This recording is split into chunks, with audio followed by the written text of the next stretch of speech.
Pirates of the Caribbean est une des attractions les plus célèbres d'Adventureland et elle a une histoire aussi impressionnante dans sa création que dans sa mise en scène.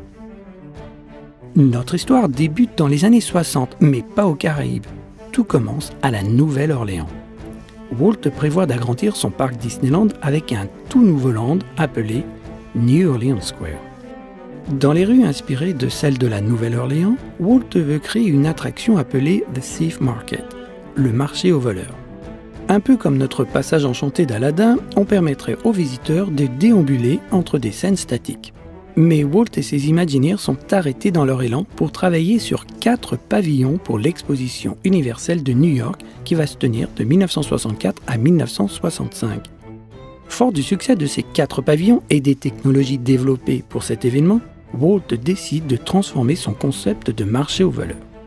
Il s'inspire de It's a Small World pour mettre en scène des personnages audio-animatroniques humains sur une chanson entraînante.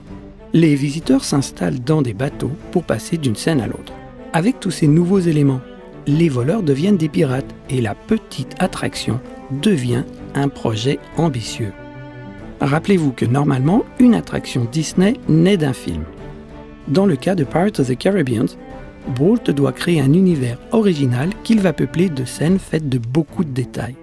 Tellement de détails que même les Imagineers pensent qu'il y en aura trop, car personne ne peut tout voir en une seule visite. Mais c'est exactement l'idée de Walt.